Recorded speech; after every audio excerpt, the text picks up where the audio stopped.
श्री कृष्णा श्री कृष्णा श्री कृष्णा श्री कृष्णा। गुरुर्ब्रह्मा गुरुर्विष्णु गुरुर्देवो महेश्वरः गुरुः साक्षात् परं ब्रह्म तस्मै श्री गुरवे नमः तस्मै श्री गुरवे नमः। ओम प्रत्यगानंदं ब्रह्मपुरुषं प्रणवस्वरूपम् अकारो मकार इति त्र्यक्षरं प्रणवं तदेततोमिति यमुक्त्वा मुच्यते योगी जन्म संसार बन्धनात्। ओम नमो नारायणाय शंखचक्रगदाधराय तस्मात् ओम नमो नारायणेति मंत्रोपासकः वैकुंठभुवनं गमिष्यति।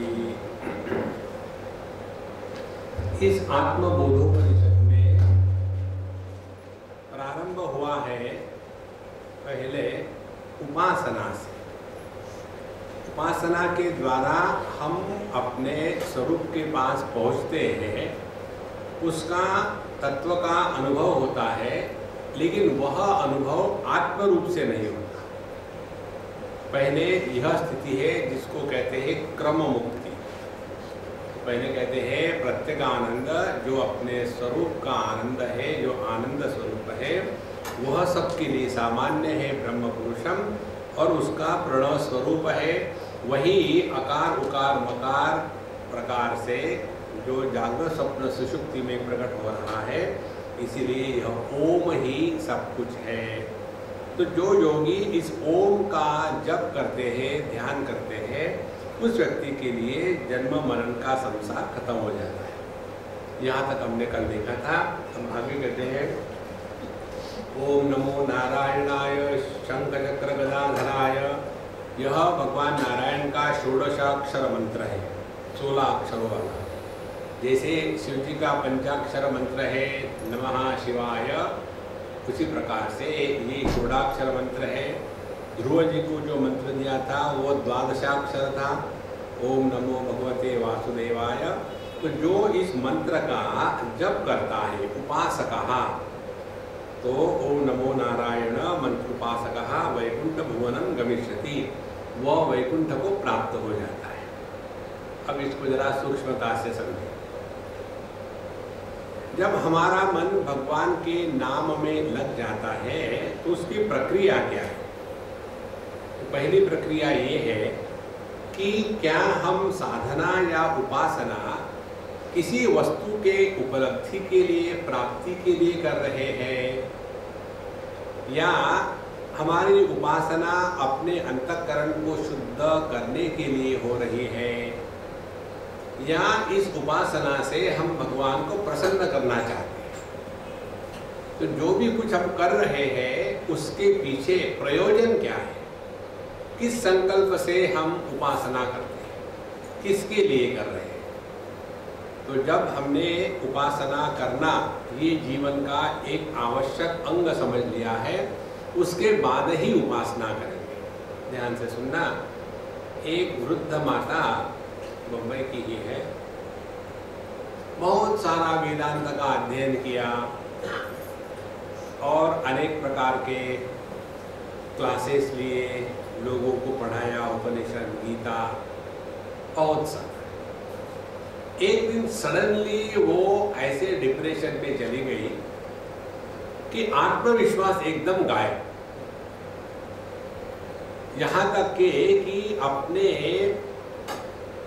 एक रोड क्रॉस करने को कॉन्फिडेंस नहीं, एकदम जैसे मानो हवा निकल गई हो टायर में। तो ऐसा होने के पश्चात जब हमको उनके यहाँ बुलाया खाने के लिए, तो खाना खाने के बाद हमने उनको कहा बाकी के लोग चले जाओ, हम अम्मा से बात करें। और उससे पूछा कि अम्मा आप मुझे सच सच बताओ, इतने सालों तक आपने ये उपनिषद गीता इसके ऊपर में अध्ययन किया, लोगों को पढ़ाती भी हो, क्लासेस भी कंडक्ट करती हो, स्टडी क्लासेस, युवा केंद्र के क्लासेस, बच्चों के क्लासेस, सब कुछ करती हो। अपने अंतःकरण में झांक करके मुझे बोलो, क्या आपको कृतकृत्यता का अनुभव आया? तो तो वो एकदम रो पड़ी, बोले नहीं स्वामी। हमने इसका कारण एक ही है कि तुमने केवल एकदम सूखी सूखी साधना करी है। तो केवल आपको ढोकला खाने को मिले या केवल इडली या केवल सैंडविच तो गले में अटक जाती है, उसके साथ कोई तुम्हें लिक्विड चाहिए ताकि ट्रैफिक जाम न हो। यही बात हो जाती है केवल शुष्क वेदांत के साथ। और इसीलिए जीवन में उपासना अत्यंत आवश्यक है। कल जो हमने आपको बताया था, कर्माणि चित्त शुद्ध्यर्थम एकाग्र्यार्थम उपासनम, उपासना के द्वारा अंतःकरण को एकाग्र चित्त करते हैं।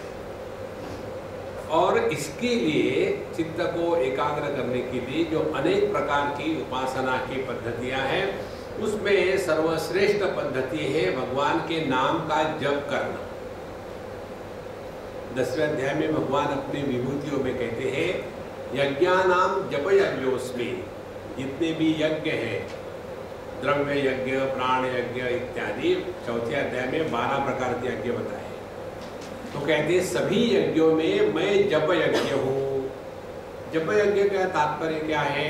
जप का तात्पर्य है स्थूल दृष्टि से भगवान के एक ही नाम का उच्चारण करना। अब ये उच्चारण जो करना है भगवान के नाम का, नॉर्मली आपने देखा होगा लोग हाथ में माला पकड़ करके भगवान का नाम लेते रहते हैं।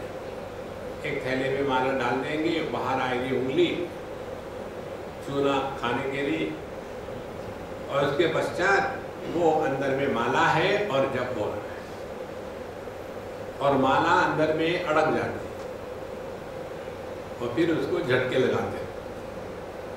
यह नंबर नाम का जप नहीं होता, लेकिन जो आदमी कुछ करता ही नहीं उसके लिए ऐसे बताया जाता है कि रोज तुमको 10 माला करनी है, नहीं तो तुम्हारा सत्यानाश होगा। अरे बाबा ऐसे मत करना, करता हूँ।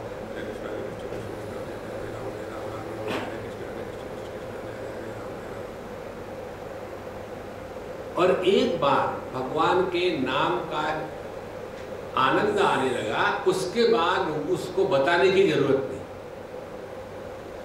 उसके पश्चात फिर हम जब भगवान का नाम लेते हैं, चित्त एकाग्र हो जाता है, तो फिर उसमें नेक्स्ट स्टेप आती है। जो हम भगवान का नाम लेते हैं वो नंबर पूरा करने के लिए नहीं, बल्कि टाइम पूरा करने के लिए। देखो इसमें फर्क है। आपके पास समझो 10 मिनट है खाली कि आप कुछ अपना पूजा पोथी कर सकते हो, क्योंकि बहुत सारे गेस्ट आ गए थे, सबके लिए बनाते बनाते टाइम नहीं रहा। अभी ऑफिस का टाइम हो गया, 10 मिनट बचे हैं, तो क्या करें। लेकिन हमारा तो नियम है 20 माला रोज करनी है, और फिर हम ऐसे में शुरू कर देते हैं जय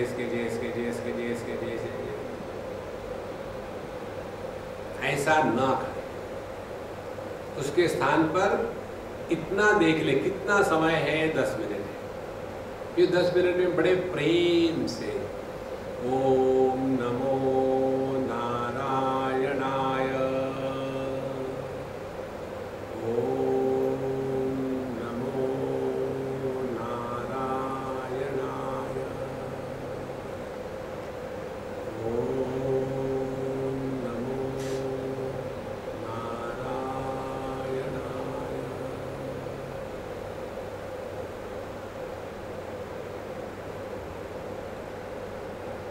ऐसा जप करने से हम अपने स्वरूप के पास पहुंचने के लिए निकल पड़े।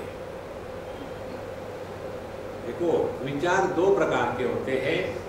एक प्रकार के विचार हमको अपने से दूर ले जाते हैं, जैसे एक बढ़िया चाय का कप मिल जाए तो बढ़िया बात है, एक विचार है।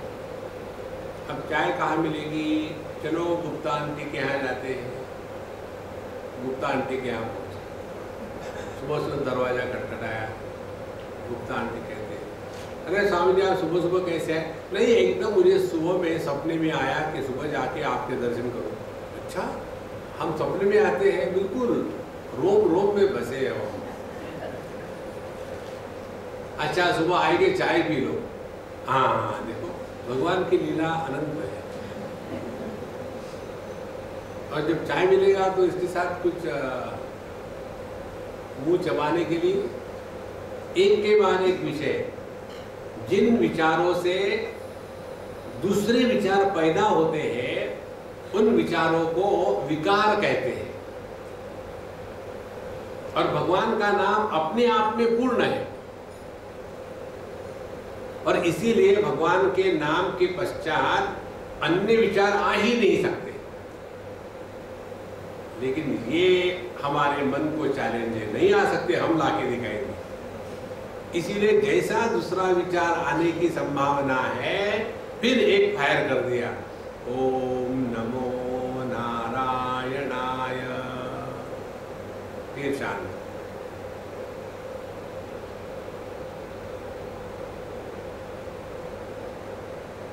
ओम नमो नारायणाय।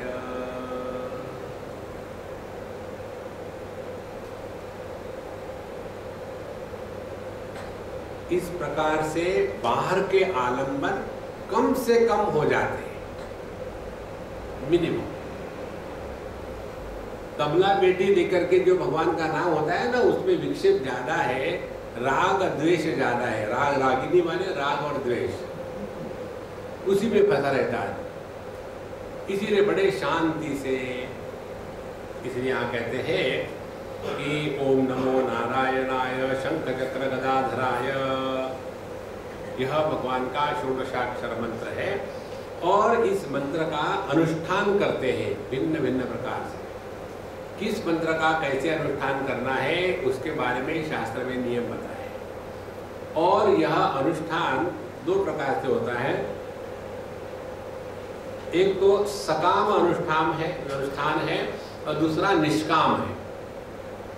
यदि हमको कुछ भी प्राप्त नहीं करना, केवल प्रभु के प्रेम के लिए हम भगवान का नाम ले रहे हैं, तो आप पर मिनिमम नियम लागू होंगे। और यदि सकाम उपासना कर रहे हैं तो उसके लिए हजारों नियम लागू होंगे। तो यदि हमको परमात्मा को छोड़ के अन्य कुछ भी नहीं चाहिए, उस समय आप भगवान का नाम लेने के नियम समय का लगा लें। सुबह उठ करके आधा घंटा, 1 घंटा, दोपहर को, शाम को, और ऐसे करते करते ये देखना है कि 24 घंटे में हम कितना ज़्यादा समय तक भगवान का नाम ले सकते हैं। और यह नाम लेते समय पहले अपने वैखरी वाणी से नाम लेना है, एकदम मध्यमा वाणी से नहीं। तो पहले वैखरी वाणी से चल रहा है, ओम नमो नारायणाय, ओम नमो नारायणाय,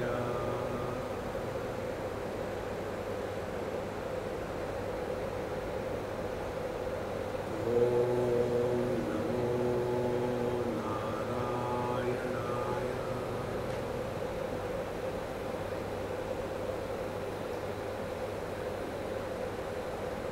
जिस प्रकार से मलेरियल ऑर्गेनिज्म या दूसरे भी कोई जंतु देह में प्रवेश करके पूरे देह को व्याप्त कर लेते हैं, तो कैसा एक विचित्र अनुभव होता है, पता नहीं क्या हो रहा है। अब क्या हो रहा है, यू कैनॉट एक्सप्लेन दैट। इसी प्रकार से भगवान का नाम लेते लेते पूरी अपने देह की एक एक सेल में वो प्रवेश कर जाता है। और उसके बाद जो अनुभूति है, जिसको मीराबाई कहते हैं खुमारी, ये खुमारी के लिए अंग्रेजी शब्द नहीं है, अंग्रेजी में बीमारी होती है।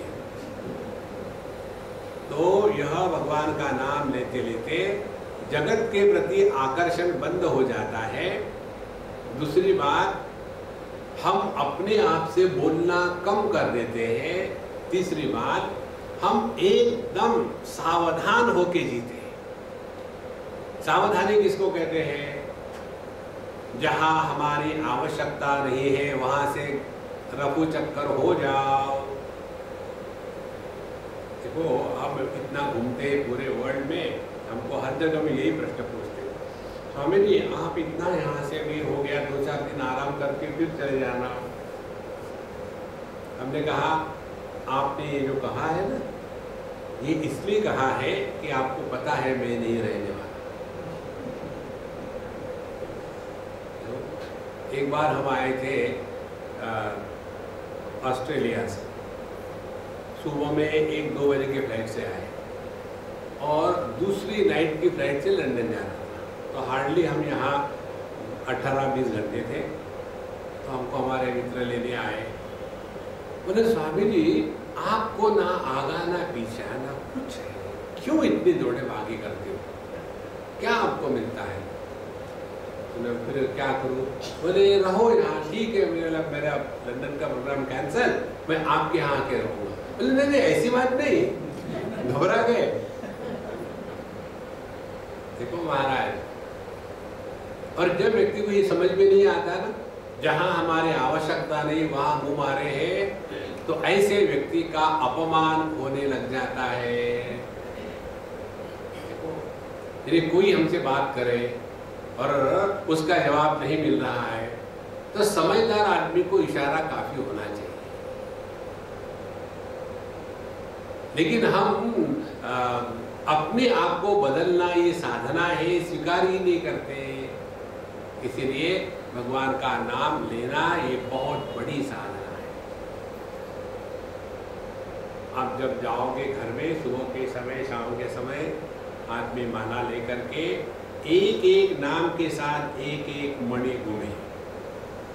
तो पहले ये करने से माइंड का सिंक्रोनाइजेशन हो जाता है मणियों के साथ, और ये कुछ सालों तक करने के पश्चात जैसे मन विक्षेपित हुआ, हाथ में माला आई तो एकदम स्विच ऑफ हो जाए। जैसे चैनल बदलते हैं हम अपने टीवी का, उसी प्रकार से जैसे हाथ में माला आई तो कोई भी विचार चल रहे हो, वो विचार वही रुक करके फिर भगवान का नाम शुरू हो जाता है, क्योंकि दोनों का सिंक्रोनाइजेशन है, क्रिया का और वाणी का शुरू हो गया। और ऐसा करते करते जब हमारी वैखरी वाणी पवित्र, शुद्ध और परिपक्व हो जाती है, तब यह जब स्वयं हो करके मध्यमा वाणी में प्रवेश करता है। ओम नमो भगवते वासुदेवाय। ओम नमो भगवते वासुदेवाय। फिर ये समझ में आता है स्पष्ट रूप से कि हमारी वाणी के 2 स्थान हैं। एक स्थान है वैखरी वाणी का जो अपने मुंह में है, और दूसरा है मध्यमा वाणी का जो अपने कंठस्थान में है। और ऐसा करते करते जब वाणी शांत होकर के मध्यमा में प्रवेश कर गई, तो उस समय प्रयत्न लगता है, लेकिन परश्रुति गोचर नहीं होता। अन्य व्यक्ति सुन नहीं सकता कि हम क्या जप कर रहे हैं। तो कहते हैं ऐसा जो जप करने वाला है मंत्रोपासकः वैकुंठम भुवनम गमिष्यति। एक ध्यान में रखना, जितने भी प्रसंग आदि दैविक रूप से शास्त्रों में आते हैं, 3 प्रकार के शास्त्र के सिद्धांत प्रतिपादन के प्रकार है। एक है आधि दैविक प्रकार, दूसरा है आध्यात्मिक प्रकार, और तीसरा है आधि भौतिक प्रकार। आधि दैविक प्रकार जो है वह कारणात्मक है, समष्टि सबको लेकर के, और आध्यात्मिक जो है वो कार्यात्मक है, व्यष्टि को लेकर के, एक व्यक्तित्व को लेकर के। और यह आदि दैविक और आध्यात्मिक इन दोनों की जोड़ होने के लिए आदि भौतिक की आवश्यकता है। तो यह जो हमारे पुराणों में विशेष करके जो भिन्न भिन्न कहानियां आती है कि एक बार भगवान नारायण के पास सभी देवता पहुंच गए, पहुंचने के बाद हमेशा की तरह से कंप्लेन करना शुरू कर दिया, पापा देखो ना वो हमको मारता है। तो पापा ने कहा कब तक कंप्लेन करोगे जाओ दोस्ती कर लो। तो सभी देवता गए और असुरों से दोस्ती करी। तो असुरों ने सोचा अच्छे बेवकूफ़ मिल गए, तो क्या करें, अब दोस्ती हो गई तो साथ साथ क्रिकेट मैच देखेंगे। आजकल जो क्रिकेट मैच देखते हैं ना, उन दिनों में मंथन होता था, तो उन्होंने फिर मंथन के लिए पूरा प्रोग्राम बना लिया। तो यह जो कहानियाँ आती है यह आदि दैविक रूप से, इसी प्रकार से सहा वैकुंठ भुवनम गमिष्यति। तो वैकुंठ भुवन माने क्या, इसको जरा ठीक से समझ लें।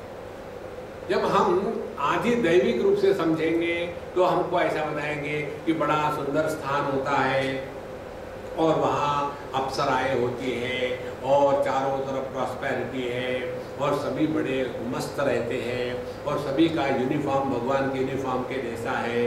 तो कोई नया आया तो कंफ्यूज हो जाता है कि भगवान कौन है और पार्षद कौन है। ये हो गया स्थान प्रधानता से वैकुंठ का वर्णन। और जब तक कि हम अपने को देह मानते हैं, इस जगत को सत्य मानते हैं, तभी तक इन विचारों का मूल्य है। जैसे हमने आपको एक बार बताया था, हम गए थे कैलाश मानस और वहाँ जब उसके तलहटी में गए तो एक बुढ़ाओ महात्मा रो रहे थे। जैसा हमको देखा ज़्यादा ही रो रहे थे। हमें कहा हम इतने खराब हैं क्या? उन्हें नहीं, मैं 5-6 महीने से यहाँ पड़ा हूँ लेकिन एक बार भी प्रदक्षिणा नहीं कर पाया, मैं बड़ा अभागी हूँ। तो हमने कहा देखो रोना बंद करो, पहली बात मैं जब आऊँगा चक्र लगा करके आपको सब पुण्य अर्पण कर दूंगा, ठीक है? फिर हमने प्रदक्षिणा करी, वहाँ गए, हमने कहा देखो हमारे हाथ में पानी डालो, गर्म ठंडा पानी डालोगे तो वो फ्रीज हो जाएगा शंकर। गर्म पानी डाल दिया और हमने कहा ठीक है, हमने जो कैलाश को प्रदक्षिणा करी है इसका पुण्य, आपका नाम क्या है? वैकुंठदास। वैकुंठदास जी को समर्पण। और हम अब हंस हंस के मुश्किल हो रही है हमारी, हम भागे वहाँ से। तो हमारे मित्र कहते स्वामी जी आप इतना क्यों हंस रहे हैं? हमने कहा यार तुमको जोक समझ में नहीं आता, वो हो तो इसमें क्या जोक हुआ है? जोक ये है कि इसका नाम वैकुंठदास है। यदि ये यहाँ मरा तो कैलाश में इसको एडमिशन नहीं होगा। पूछेंगे तुम्हारा नाम क्या है? वैकुंठदास। भाग यहाँ से, कैलाश में आया वैकुंठदास। अच्छा, फिर जाएगा वैकुंठ में, वहाँ जाने के बाद पूछेंगे तुम्हारा नाम क्या? वैकुंठदास। आइए आइए आइए, कहाँ मरे थे? कैलाश में। कैलाश में मरे, भाग यहाँ से, ना घर का ना घाट का। देखो ये अनुभूतियां स्थान प्रधान नहीं है। वैकुंठ का तात्पर्य है कुंठा भवती, हमारी बुद्धि एकदम शांत हो गई। बुद्धि के शांत होने के बाद ही हम अपने स्वरूप में प्रवेश कर सकते हैं।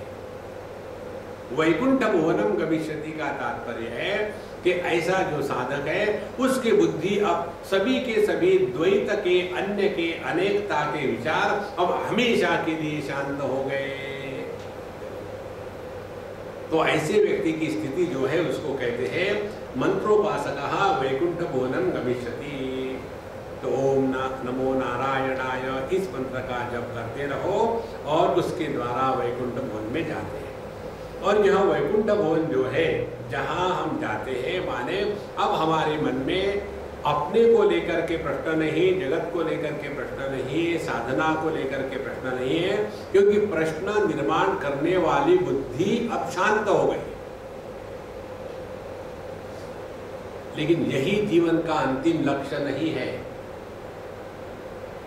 देखो महाराज, वैकुंठ भवन में प्रवेश करना ये जीवन का अंतिम लक्ष्य नहीं है, क्योंकि वहाँ का भी हमारा पुण्य इत्यादि खत्म हो गया तो फिर मर्त्य क्षीणे पुण्य मर्त्य लोकम विशन्ति, फिर हम इस मर्त्य लोक में प्रवेश करेंगे। इसीलिए अब यह वैकुंठ भुवनम गमिष्यति, ये वैकुंठ भवन कहाँ है? अगले मंत्र में कहते अथ यदिदं ब्रह्मपुरम पुंडरीकम तस्मात् तडिवदाम मात्रम दीपवत् प्रकाशकम प्रकाशम।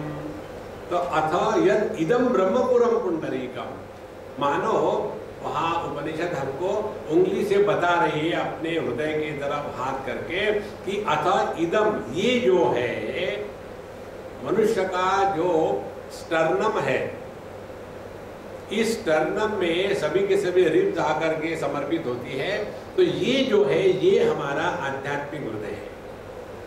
जिस हृदय से हमारा खून अगल बगल घूमता है वो ब्लडी हार्ट आध्यात्मिक हार्ट नहीं है, वो दिखता है। आध्यात्मिक हार्ट जो है, आध्यात्मिक हृदय, वह दिखता नहीं। अतः यद इदम ब्रह्मपुरम, यही परमात्मा का, ब्रह्म का प्राकट्य होता है, इसीलिए इसको ब्रह्मपुर कहते हैं। और ये पुंडरीकम, यह कमल का समान यह ब्रह्मपुर है, जिसको योग शास्त्र में कहते हैं कि यह जो अनाहत चक्र है, अनाहत चक्र 12 दल वाला होता है। इसी को कठोपनिषद में कठ उपनिषद कहते हैं। कठ का तात्पर्य यही 12 दल है।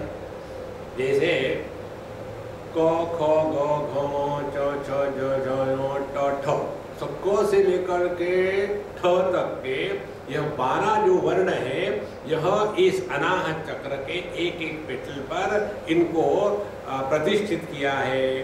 और इसमें, इस अनाहत चक्र में यहाँ परमात्मा का प्राकट्य कैसा होता है?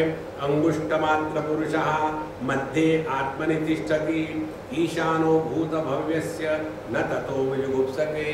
तो यह जो हमारा अनाहत चक्र है, यहाँ परमात्मा का प्राकट्य होता है। और इसीलिए जैसा अपना यह हाथ है, इसको मुट्ठी बांधो, अंगूठा बाहर रखो, और मुट्ठी बांधो और अंगूठा अंदर रखो, तो इसकी साइज बढ़ गई। तो इसके अंदर का जो भाग है पोकला सा, उसमें परमात्मा का निवास होता है। तो यद इदम ब्रह्मपुरम पुंडरीकम तस्मात् तडिभदाभम दीपवत प्रकाशम, यहाँ परमात्मा का दिव्य प्रकाश प्रकट होता है। अब ध्यान से सुनना, यहाँ भी दूसरी परेशानी है। जहाँ भगवान के प्रकाश की बात होती है तो हमारे सामने ये सब प्रकाश आ जाते हैं। ये इसका अर्थ नहीं है। अब देखो, रूप रंग को प्रकाशित करने वाली आंखें और रूप रंग को प्रकाशित करने वाला यह भौतिक प्रकाश, ये एक प्रकार का प्रकाश हो गया। शब्द को प्रकाशित करने वाली श्रवण शक्ति,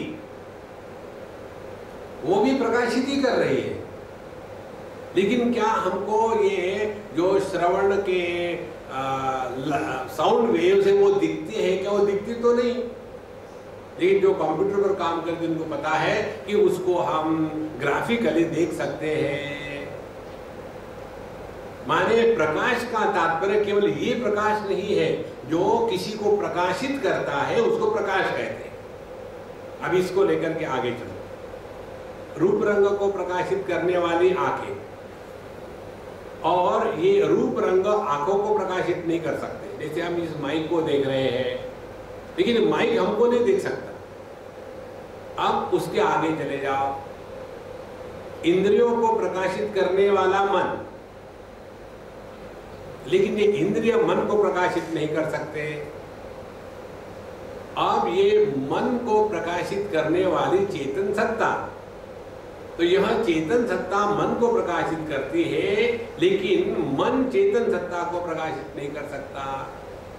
इसको कहते हैं प्रकाश, एक अर्थ। और दूसरा अर्थ स्थूल दृष्टि से समझने के लिए, एक कोई मोमबत्ती हो अंधेरे कमरे में तो उसका प्रकाश बड़ा तेज दिखता है। वही मोमबत्ती यदि सूर्य प्रकाश में रख दे तो उसकी ज्योति इतनी फीकी हो जाती है, दिखती तक नहीं। तो सूर्य प्रकाश के सामने उस कैंडल लाइट का प्रकाश बहुत ही सूक्ष्म है, अनावश्यक जैसा है, दिखेगा भी नहीं। अभी सूर्य को प्रकाशित करने वाला कौन सा प्रकाश है? आंखें। तो आंखों का प्रकाश सूर्य प्रकाश से ज्यादा तेज है, ये इसका अर्थ है। देखो, सूर्य को आंखें प्रकाशित कर सकती है, सूर्य आंखों को प्रकाशित नहीं कर सकता। और आगे चले जाओ, इन आंखों को प्रकाशित करने वाला जो मन है, मन का प्रकाश आंखों के प्रकाश से ज्यादा है, क्योंकि आंखें केवल रूप रंग को प्रकाशित करती है, मन सभी 5 विषयों को प्रकाशित करता है, और इसीलिए मन का प्रकाश उससे भी ज्यादा है। और जो चेतन सत्ता है वो मन के भाव अभाव दोनों को प्रकाशित करती है, और इसीलिए यह चेतन सत्ता जो है उसको यहां कहा है तस्मात् तडिबदाभम। तडिबदाभ माने जैसे आकाश में बिजली तड़क गई हो। ये जो उदाहरण देते हैं तो इसके द्वारा हमारी बुद्धि जो ये स्थूल प्रकाश में फंसी है ना, इसीलिए वैसी बातों में हम फंस जाते हैं। जैसे संजय जी कहते हैं, यदि आकाश में एक ही बार हजारों सूर्य उगे तो कितना प्रकाश होगा, वैसा दिव्य प्रकाश इस विश्व रूप का है। कौन किसको बता रहा है? संजय बता रहे धृतराष्ट्र को, जो अंधा है, जिसने एक भी सूर्य नहीं देखा, उसको कहते हैं 1000 सूर्य के जैसा। उसको क्या फर्क पड़ता है? देखो, इसलिए महाराज अपने मन से ये विचारों को निकाल डाले कि हम ध्यान के लिए बैठे और वहाँ लाल लाइट आया छोटा सा, ये थोड़ी देर के बाद वो शांत हो गया, फिर पीला आया उसी साइज, उसके थोड़े ऊपर फिर वो शांत हो गया, फिर उसी साइज के उसके थोड़े ऊपर तीसरा ग्रीन लाइट आया। ये क्या है महाराज? अंदर में ट्रैफिक चल रहा है, इसीलिए लाल पीला हरा ये रंग दिख रहे हैं। प्रकाश का अर्थ यह नहीं है, इसको समझ। इसीलिए दीपवत प्रकाशम, जैसे दीपक रूप रंग को प्रकाशित करता है, लेकिन रूप रंग दीपक को प्रकाशित नहीं कर सकते, और इन वस्तुओं को इंद्रिय प्रकाशित करते हैं, लेकिन वस्तु इंद्रियों को प्रकाशित नहीं करती। मन इंद्रियों को प्रकाशित करता है, लेकिन इंद्रिय मन को प्रकाशित नहीं करते। चैतन्य मन को प्रकाशित करती है, लेकिन यह मन चैतन्य को प्रकाशित नहीं करता। ऐसा यह जो इंद्रिय निरपेक्ष अनुभव है वो अपना स्वरूप है। इंद्रिय निरपेक्ष अनुभव माने क्या? रूप रंग को देखने के लिए आंख इस इंद्रिय की आवश्यकता है, शब्द को ग्रहण करने के लिए कान इस इंद्रिय की आवश्यकता है। इसी प्रकार से इस शुद्ध चेतन को देखने के लिए किसी इंद्रियों की आवश्यकता है क्या? बोले नहीं, वह स्वयं प्रकाशित है। ब्रह्मण्यो देवकी पुत्रः ब्रह्मण्यो मधुसूदनः ब्रह्मण्यम पुंडरीकाक्षो ब्रह्मण्यो विष्णुरच्युतः। भगवान श्री कृष्ण जो देवकी पुत्र है, वही जो साधक है उनका भला करने वाले हैं। देखो, यदा यदा हि धर्मस्य ग्लानिर्भवति भारत अभ्युत्थानमधर्मस्य तदात्मानं सृजाम्यहम्। इसलिए मैं आता हूँ।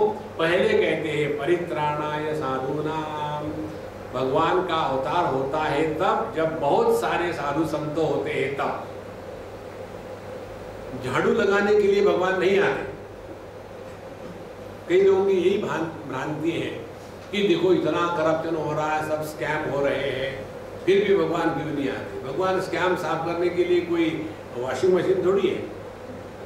वो आते हैं जब अनेक साधु संत हो गए, तब भगवान आते हैं। इसीलिए ब्रह्मण्यो देवकी पुत्र, भगवान श्री कृष्ण देवकी पुत्र, ये जो साधक है, ब्राह्मण है, उनका भला करने वाले हैं, उनके बारे में अच्छा सोचने वाले हैं। ब्रह्मण्यो मधुसूदन, जो मधु नाम के राक्षस को मारने वाले हैं, माने हमारे अंतःकरण में जो मधु माने आसक्ति, मधु माने अटैचमेंट, मधु माने ममता, इसका जो सूदन नाश करने वाले हैं, ऐसे भगवान इन साधकों का भला करते हैं। ब्रह्मण्य पुंडरीकाक्ष, जिनकी आंखें कमल के जैसी है, ऐसे भगवान इन सभी ब्राह्मणों का, यहाँ ब्राह्मण शब्द का अर्थ क्रॉस बेल्ट धारी नहीं।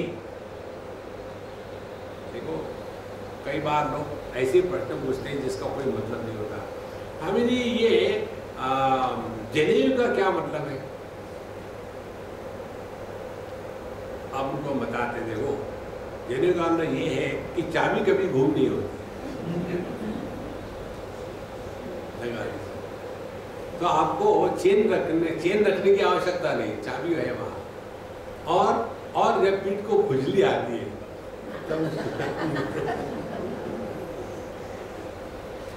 देखो संतो, तो ब्राह्मण का तात्पर्य यह क्रॉस बेल्ट धारी नहीं है, जो भगवान के मार्ग पर निकल पड़े हैं, साधु संत है, जो साधक है, उनकी भगवान रक्षा करते हैं।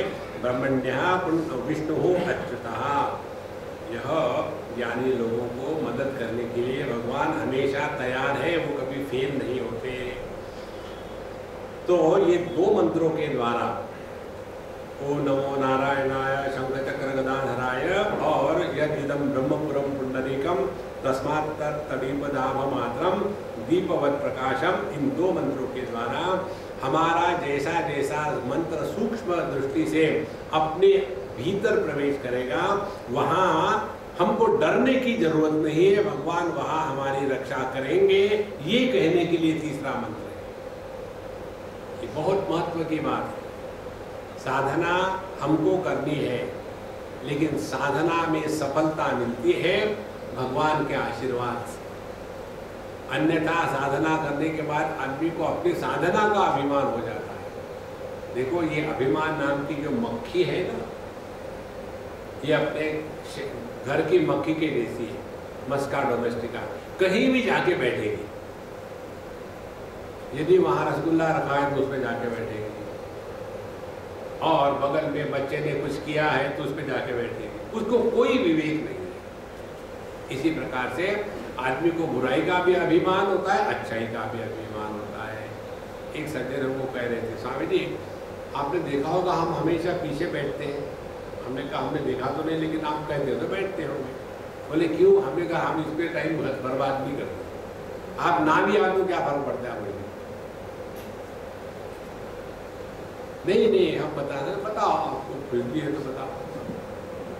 हम इसलिए पीछे बैठते हैं कि हमारा ईगो नहीं है। हम लोग, हमने कहा अच्छा ऐसा है, मैंने तो कुछ दूसरा ही सोचा, क्या कि कोई चप्पल न ले जाए इसीलिए जूतों के पास बैठो। तो एक हाथ ईगो रहित और दूसरा ईगो सहित। ये सब कार्टून होते हैं महाराज। व्यक्ति को अपने साधना का बहुत अभिमान होता है, और ये साधना का जो अभिमान है यही हमको आगे नहीं बढ़ने देता। देखो, जैसे पैरों में खूब सारा भारी वजन बांध दिया हो, पत्थरों का, लोहे का, और ऐसा आदमी तैरना चाहे तो नहीं तैर सकता। जैसे बोझा बढ़ा, वहां हम दब गए बोझे के नीचे। सबसे बड़ा बोझा क्या है? सबसे बड़ा बोझा है अपने भूतकाल का जो स्मृति संग्रह है, वो सबसे बड़ा बोझा है। और इसीलिए हम हमेशा वही बात करते हैं। जब हम छोटे थे तब हम शीर्षासन करके जप करते थे, लेकिन फिर बाद में समझ में आया ऐसा करने से जब ऊपर चला गया, पैरों से निकल गया, पेट खाली हो गया। ये सब बातें अनावश्यक है। इसीलिए ये समझ रखे कि जो हमारा जप इत्यादि चल रहा है ये भगवान का अनुग्रह है, वही हमसे करवा रहे हैं। बहुत महत्व की बात है। भगवान की जब मर्जी होती है ना, तब वो हमारे वाणी पर नामावतार लेते हैं। दो प्रकार के अवतार है, एक रूपावतार और दूसरा है नामावतार। रूपावतार हम बाहर देखते हैं और नामावतार अंदर होता है। और ये नाम रूप का सामंजस्य परफेक्ट हो गया, वही ब्रह्म की उपलब्धि है। इसीलिए अब देखो दोनों में कैसा है। आपने नाम लिया गधा, तो आपके सामने कौन सा रूप तैयार हो गया? अपना अपना पति। एजी इसलिए कहते हैं पिछले बार आपको बताया था ए जी। तो ब्रह्मण्यो देवकी पुत्रो ब्रह्मण्य मधुसूदनः ब्रह्मण्यः पुंडरीकाक्षो ब्रह्मण्यो विष्णुरच्युतः सर्वभूतस्तमेकं नारायणं कारणपुरुषं अकारणं परम ब्रह्म ओम। और यह जिस भगवान का हम जप कर रहे हैं वो कौन है? सर्वभूतस्थम एकम नारायणम। देखो सभी में जो एक ही प्रकट हो रहा है वह नारायण है। ये ऐसा है कि एक व्यक्ति पूछता है कि भाई सुवर्ण का निवास कहाँ है, सुवर्ण कहाँ रहता है? तो उत्तर देने वाला क्या देखेगा कि इस आदमी को किसका ज्ञान है? इस आदमी को सुवर्ण के आभूषणों का ज्ञान है।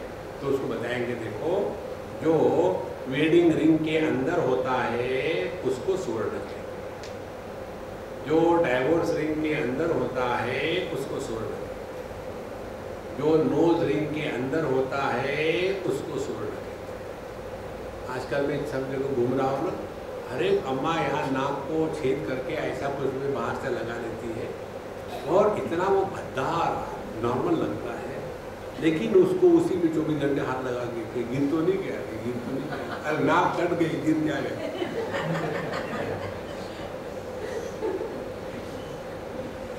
देखो एक औरत ने किया तो दुनिया को करना है, वो अकेले क्यों बर्बाद हो, हम भी हो जाएंगे।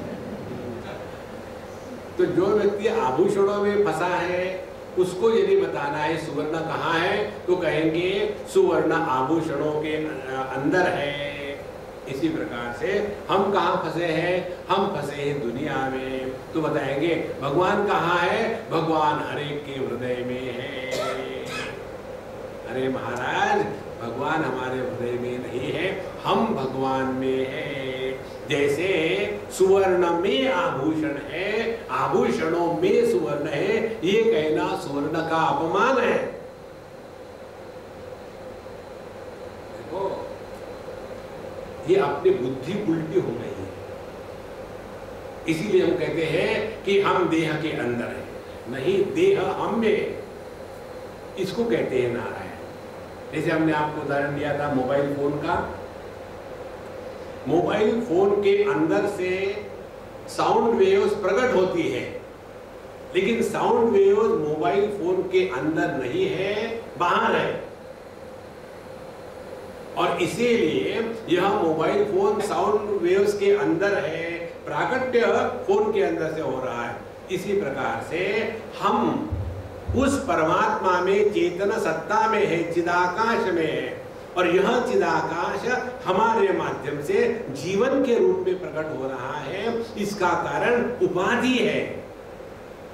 उसी परमात्मा में ईंट पत्थर भी है, लेकिन उस ईंट पत्थर के उपाधि से परमात्मा का प्राकट्य जीवन के रूप में नहीं हो सकता, इसीलिए उसको जड़ कहते हैं। वास्तविक जड़ और चेतन ये दोनों ही भ्रांतियां हैं, और ये दो भ्रांति होने के बाद दोनों की गांठ पड़ गई, जड़ चेतन ग्रंथि, चित जड़ ग्रंथि। और फिर ग्रंथि क्या हो गई कि यह ईगोमय पैदा हो गया। देखो, और फिर यह जो मैं है यही पूरे जीवन में दुखी रहता है। इसीलिए सर्वभूतस्थम एकम नारायणम, सब में एक ही तत्व है। ये इसलिए कह रहे हैं क्योंकि हमारा ध्यान सब में है। यदि हमारा ध्यान नारायण की तरफ रहेगा तो क्या होगा? यदि हमने नारायण की पोजीशन ली तो क्या होगा? यदि हमने पानी की पोजीशन ली तो क्या होगा? तो पानी कहेगा हमको समझाने के लिए, मया ततमिदं सर्वं जगदव्यक्तमूर्तिना मस्थानि सर्वभूतानि न चाहं तेष्वस्थितः न च मस्थानि भूतानि पश्य मे योगमैश्वरं भूतभृन्न च भूतस्थः ममात्मा भूतभावनः। मैं स्वयं निराकार हूँ, लेकिन मैं इस निराकार जो हूँ सभी आकारों को व्याप्त किया है। इसीलिए सभी आकार मुझ में है, लेकिन मैं किसी आकार के द्वारा परिच्छिन्न नहीं हो गया।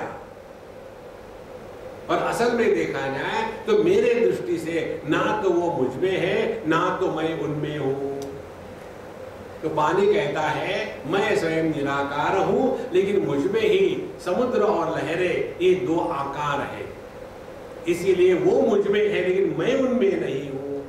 लेकिन मेरे दृष्टि से देखो तो ना समुद्र है ना लहरें हैं, ना कारण है ना कार्य है। इसीलिए जो कार्य कारण के परे है उसको ग्रहण करने के लिए कार्य कारण निर्माण करने वाली जो बुद्धि है उस बुद्धि का समर्पण होना चाहिए। और ये बुद्धि का समर्पण होता है केवल भक्ति के द्वारा। भगवान का भक्त कार्य कारण के परे चले जाता है, और चूंकि वो कार्य कारण के परे चला गया, उसके लिए जो भी कुछ हो रहा है दुनिया में वो हरि इच्छा है और कुछ नहीं। इस प्रकार से कहते हैं सर्वभूतस्थम एकम नारायणम कारण पुरुषम। और वही परमात्मा उपाधि को धारण करके इस जगत का कारण बनता है। लेकिन असल में क्या है? अकारणम, उसका कोई कारण नहीं।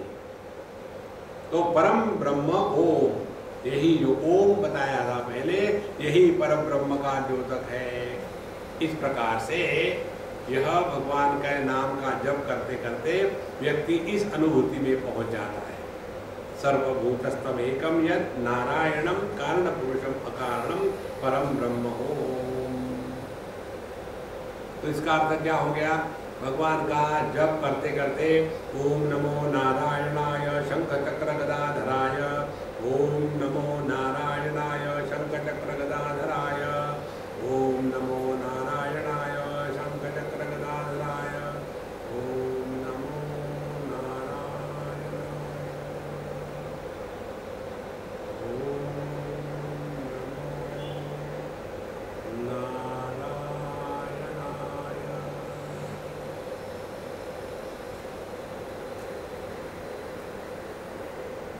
जो ओम नमो नारायणाय इन शब्दों का प्रकाशक है, वही इन शब्दों के अभाव का प्रकाशक है।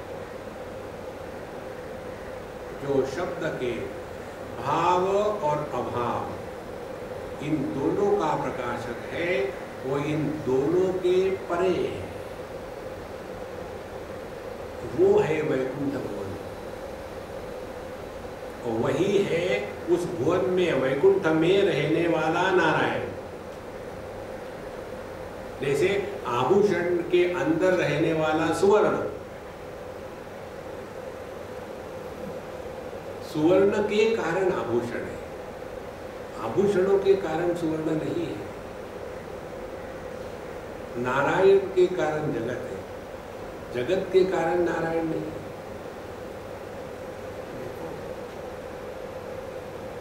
यह जो सर्वभूतस्थम एकम नारायणम, एक तत्व, इसको कारण पुरुषम अकारणम परम ब्रह्म हो। तो जब जगत का संदर्भ करते हैं तो कहेंगे कि जगत का कारण जो है वो नारायण है। लेकिन नारायण की दृष्टि से देखें तो ना तो उसका कोई कारण है ना तो उसका कोई कार्य है। मत्तः वरदरम नान्यत् किंचिदस्ति धनंजय मयि सर्वविदं प्रोतम सूत्रे मणिगणा इव। भगवान कहते हैं कि हे अर्जुन, मत्तः परतरम, मेरा कोई कारण नहीं, और अन्य, मेरे से अन्य कोई नहीं है, और किंचित, मेरा कोई कार्य नहीं है। ऐसा जो एकमेवा द्वितीय तत्व है वही अपना स्वरूप है। ये बताने के लिए ये सब मंत्र है। सर्वभूतस्थमेकम नारायणम कारण पुरुषम अकारणम परम ब्रह्म ओम। ऐसा जिसने अपने साधना का कर रखा है, शोक मोह विनिर्मुक्तो विष्णु ध्यायन्न सीदति द्वैताद्वैतम अभयम भवती मृत्यु समृत्यु आपनोति यह नानेव पश्यति।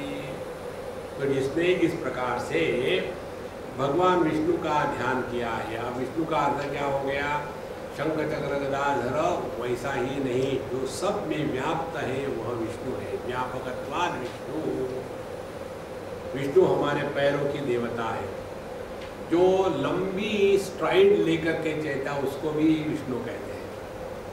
तो यह जो परमात्मा सबसे तेज है, सब में है, सबके परे है, लेकिन उसमें कुछ भी नहीं है, ऐसा जो परमात्मा है, विष्णु भगवान है, उसको ध्यायन, जिसने इसके ध्यान में लग गया है, शोक मोह विनिर्मुक्तः, उसके जीवन से शोक मोह हमेशा के लिए मिट जाते हैं।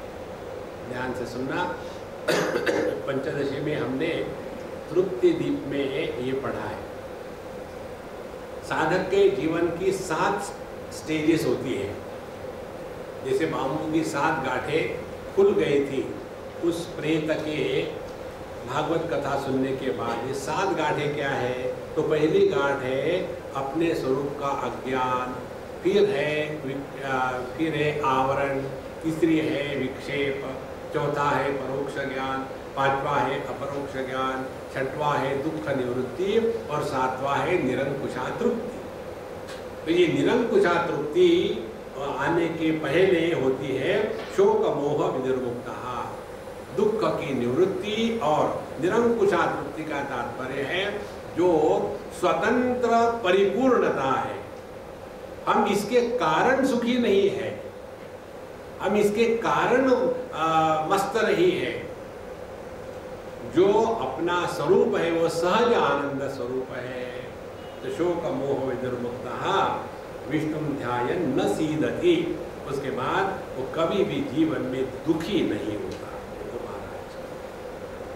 अन्यथा छोटी छोटी बातों को लेकर के आदमी दुखी होता है, फ्रस्ट्रेट होता है, डिप्रेस होता है, डिजेक्टेड होता है। ये सब के सब रोग अपने आप निकल जाते हैं। इसीलिए जीवन में उपासना अत्यंत आवश्यक है। केवल बुद्धि के बल से सोचो आप करोगे तो हम बुद्धि के बल से परमात्मा को कंसीव करने का ट्राई करेंगे। भगवान कंसेप्ट नहीं है, सत्य है। इसीलिए शोक मोह विनिर्मुक्तः विष्णु ध्यायन् न सीदति, द्वैत अद्वैत अभयम भवति। तो उसके जीवन में ध्यान से सुनना, पहली जो उपासना होती है उसमें द्वैत होता है। उपासना करते समय पहले द्वैत से प्रारंभ करते हैं। हम सामने भगवान विष्णु का विग्रह रखेंगे और उनमें हमने सहस्र नामावली से पुष्पार्चना करनी है। ओम विष्णवे नमः, ओम चत्काराय नमः, और भूतम प्रभवाय नमः, नारायणाय नमः, गोविंदाय नमः, केशवाय नमः और दामोदराय नमः, पुरुषोत्तमाय नमः। एक के बाद एक दे रहे तो हम उपासना करने वाले और उपास्य, इन दोनों का प्राथमिक अवस्था में भेद होता है। और इस भेद युक्त उपासना करते करते हम बाहर के जगत से हट करके फिर अपनी मानसिक उपासना शुरू हो जाती है। देखो मानसिक उपासना क्या है?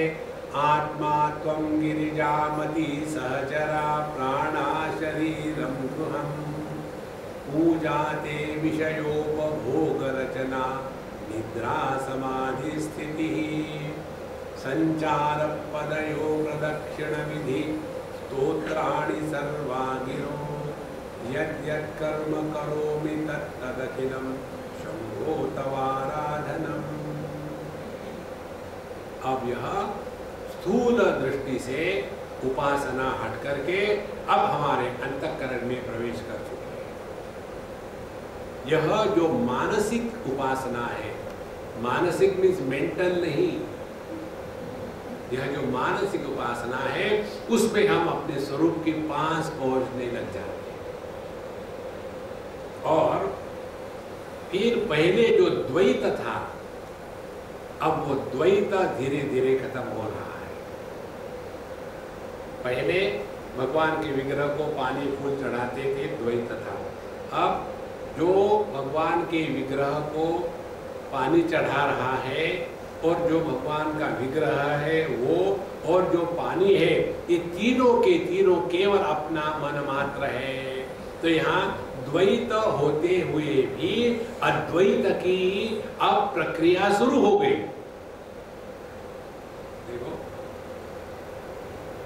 एक बार हमको किसी गणपति बनाने वाले के यहाँ ले गए थे, तो वहाँ गए, बोले स्वामी जी आपको कैसे लगा गणपति? अभी अभी बना है, पूरा तो नहीं बना लेकिन बन गया। हमने कहा सब तो ठीक है, लेकिन चूहा तो बनाया नहीं आपने। अरे हाँ, रह गया। फट से उन्होंने गणपति का पेट फाड़ा, गणपति ने ऐसा किया, क्या हो गया तुमको? और उसमें से चूहा बना दी। एक क्षण के अंदर गणपति डिलीवर्ड चूहा, क्योंकि वही सब कुछ एक ही मिट्टी, वही लड्डू बना है, वही मोदक बना है, वही गणपति बना है, वही चूहा बना है। यही बात तो अंदर हो रही है। हम जब मानसिक पूजा करते हैं तो जिस भगवान की पूजा करते हैं वो भी मन की वृत्ति है, जो पूजा कर रहा है वो भी मन की वृत्ति है, जो पूजा की सामग्री है वो भी मन की वृत्ति है, और जो पूजा की क्रिया हो रही है वह भी मन मात्र है। इस प्रकार से द्वैत बाहर में जितना स्पष्ट था उतना स्पष्ट द्वैत अब हम जब अपने अंतःकरण में प्रवेश करते हैं तब नहीं रहता। इसलिए द्वैत अद्वैतम, फिर हमको भगवान का डर नहीं लगता। जब हमारी उपासना में द्वैत का प्राधान्य होता है तो भगवान का डर लगता है। डर कैसे लगता है कि हमने सफेद की जगह में लाल फूल चढ़ा दिया शिव जी को, अब शिव जी क्या करेंगे? कुछ नहीं, एक एक्सीडेंट करके लाल फूल निकालेंगे। अरे नहीं बाबा, ऐसे नहीं होना चाहिए। द्वैत में रहोगे तो द्वितीयात् वही भयम भवति, और वही जब परमात्मा अपने हृदय में आ गए और नित्य निरंतर उनसे बात हो रही, खेल रहे, बोल रहे, उनका स्मरण चिंतन चल रहा है, तो वही परमात्मा अब जैसे हृदय में प्रकट हो रहे हैं, तो द्वैत होते हुए भी अद्वैत जारी है। जो दूसरी स्टेज है, तो द्वैत अद्वैतम। और जब यह मानसिक व्यापार भी समाप्त हो जाता है, देखो, त्रिषु धामसु यद् भोग्यम भोक्ता भोगश्च यद् भवेत् तेभ्यो विलक्षण साक्षी चिन्मात्रोऽहं सदाशिवः। जब यह द्वैत का व्यापार त्रिपुटी यह भी शांत हो गई तो कहते हैं अभयम भवति। जैसे द्वैत का अद्वैत में कन्वर्शन हो गया, उसी क्षण से अभयम भवति, जीवन से सभी जो डर है, भय है, हमेशा के लिए निकल जाता है। भय रहित अनुभूति को ही कहते हैं आत्मबल। देखो, आत्मबल का तात्पर्य फावड़ा उठाने से नहीं है। आत्मबल का तात्पर्य है कि जो व्यक्ति किसी भी कारण से हिलता नहीं, अपने स्वरूप में स्थित है। जैसे इस समय हम अपने देहात्म भाव में स्थित है, उतने ही दृढ़ता से यह साधु संत अपने परमात्म भाव में स्थित होते हैं। द्वैताद्वैत भयम भवति मृत्यो हो समृत्युमाप्नोति यह नानेव पश्यति। और जो व्यक्ति इस द्वैत को ही सब कुछ समझ लेता है उपासना में, वह मृत्यु से मृत्यु जाता है। जो यहाँ नाना इव पश्यति, जो यहाँ अनेकता का समर्थन करता है, अनेकता का प्रतिपादन करता है, वह निश्चित रूप से जन्म मरण के चक्कर में फंसा है। इसीलिए यह जो उपासना यहाँ बताई है, यह उपासना भले द्वैत से प्रारंभ होवे, लेकिन बीच में अद्वैत के क्षेत्र में आकर के अंतिम में अद्वैत में समाप्त हो जाती है। जैसे गंगा जी निकल करके गंगा सागर में आई तो उनको विचित्र नाम मिला। गंगा यह स्त्रीलिंगी है, सागर यह पुल्लिंगी है। गंगा सागर, अब ये क्या है? ये गंगा भी है, सागर भी है। माने अब यहाँ द्वैत होते हुए भी अद्वैत के प्रति अब निकल पड़ी है गंगा जी। पहले मैं गंगा, समुद्र मेरे से अलग, फिर गंगा सागर में आकर के अब दोनों का मिलन हो गया। माने कहने के लिए गंगा जी मिली समुद्र में, लेकिन कब तक के ये द्वैत रहेगा? जहां ये गंगा जी और आगे बढ़ी तो केवल समुद्र मात्र है। इसी प्रकार से स्थूल जगत में द्वैत के प्रधानता से उपासना, वैसे सूक्ष्म में प्रवेश किया तो द्वैत अद्वैत में कन्वर्ट होने की प्रक्रिया शुरू हो गई, और जहां अपने स्वरूप में आके बैठे तो केवल एकमेवा द्वितीय देह नाना स्थिति। लेकिन इसको जिसने समझा नहीं वह मृत्यु हो समृत्युमाप्नोति, वह जन्म मरण के चक्कर में फंस जाता है। हृत्पद्म मध्ये सर्वं यत्तत् प्रज्ञाने प्रतिष्ठितं प्रज्ञालोको प्रज्ञानेत्रो लोकः प्रज्ञा प्रतिष्ठा प्रज्ञानम ब्रह्म। यह महावाक्य हमने ऐत्रेय उपनिषद में भी पढ़ा है। कहते हैं हृत्पद्म मध्ये यत् सर्वम, अपने हृदय में सब कुछ है। देखो, मयि एव सकलं जातं मयि सर्वं प्रतिष्ठितं मयि सर्वं लयं याति तद्ब्रह्माद्वयमस्म्यहम्। ये संपूर्ण जगत का प्रारंभ मैं से होता है, इतना ही समझ लेना है। मैं कौन है? यदि मैं सांस है, मयि एव सकलं जातं, मुझ में ही बहु प्रकट होगी। बाकी के लिए जो कन्या है वो सांस के लिए बहू होती है, तो ये बहू कहाँ है?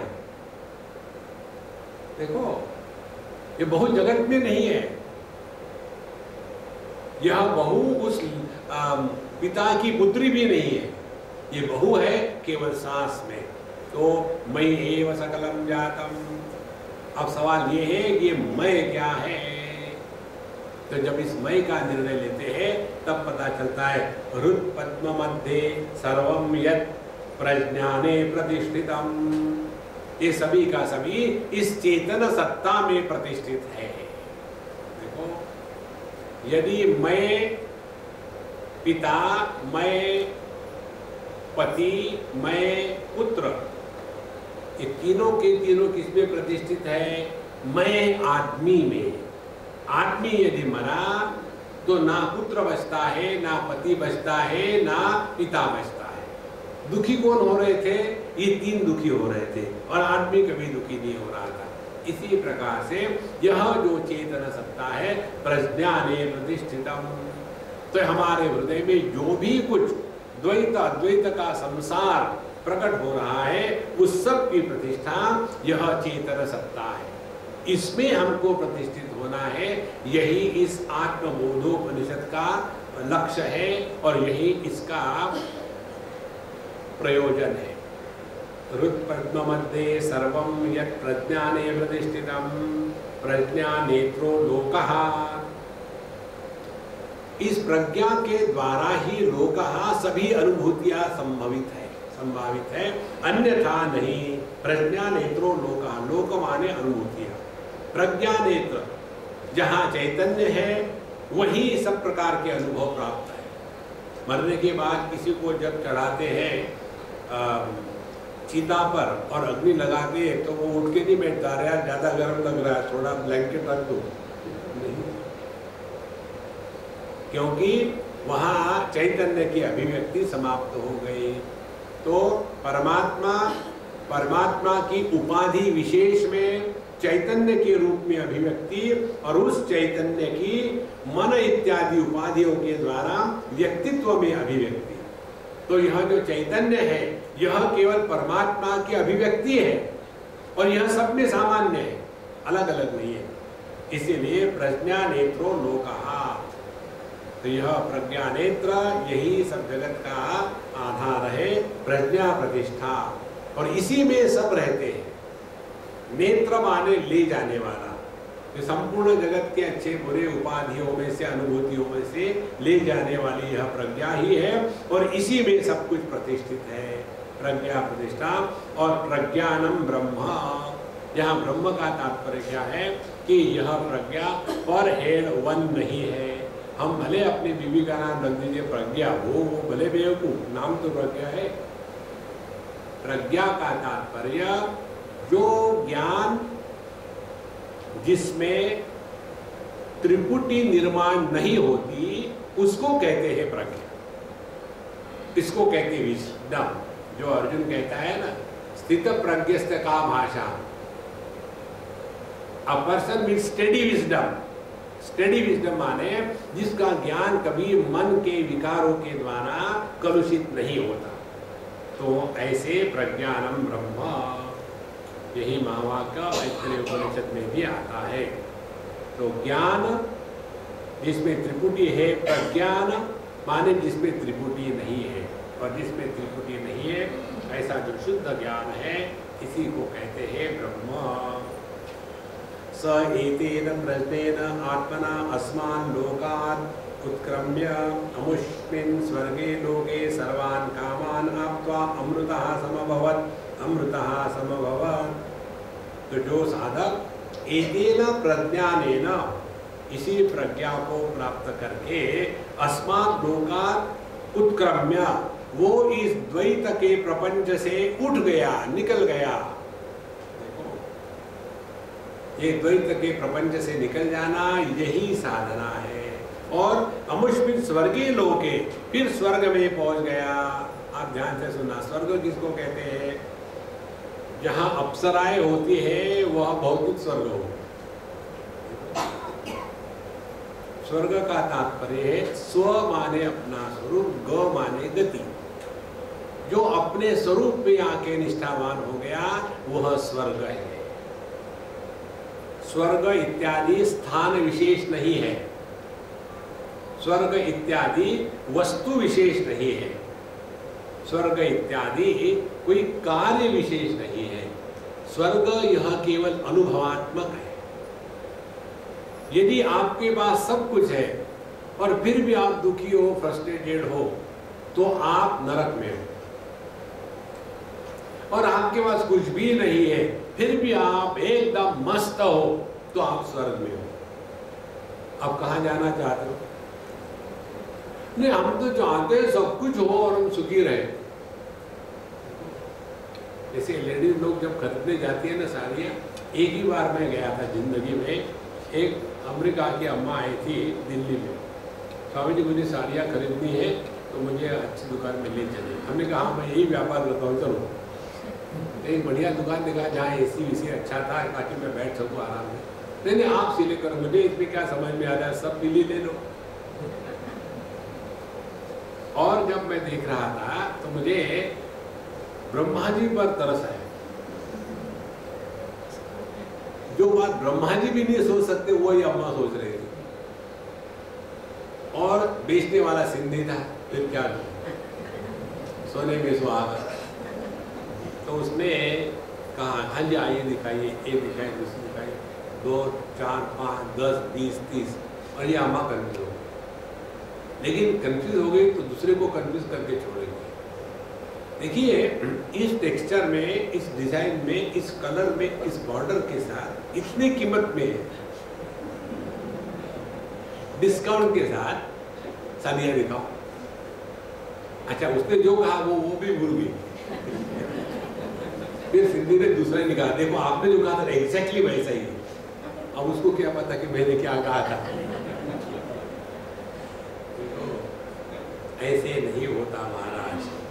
स एतेन प्रज्ञानेन अस्मात् लोकात् उत्क्रम्य अमुष्मिन् स्वर्गे लोके, स्वर्ग में पहुंच जाना माने सर्वान कामान आप्त्वा, अंतःकरण से सभी की सभी कामनाएं निकल गई। जब तक के मन में कामना है तब तक के हमने अपने आप को अपूर्ण स्वीकार किया है। कोई भी कामना हो, दुनिया का भला करना सबसे बुरी कामना।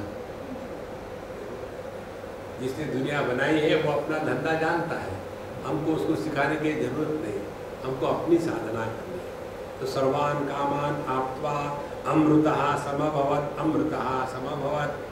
तो ऐसे जो साधक थे इन्होंने इस प्रकार से अपनी जप साधना करके पहले द्वैत में करी, फिर अंतःकरण में आ गए, द्वैत होते हुए भी अद्वैत की निष्ठा है, और उसके पश्चात अंतःकरण के परे चले गए तो अपने स्वरूप में बैठ करके अब वह संपूर्ण जगत से उपरत होकर के अपने मस्ती में रहने लगे। इस प्रकार से यह साधना हम सबको करनी है, उसके लिए हमने पढ़ा है। यत्र ज्योतिः अजस्रं यस्मिन् लोके अव्यहितं यस्मिन् मां देहि समात्मानं अमृते लोके अक्षते अच्युते लोके अक्षते अमृतत्वं च गच्छति। ओम नमः। इसको हम कल देखेंगे। ओम पूर्णमदः पूर्णमिदं पूर्णात् पूर्णमुदच्यते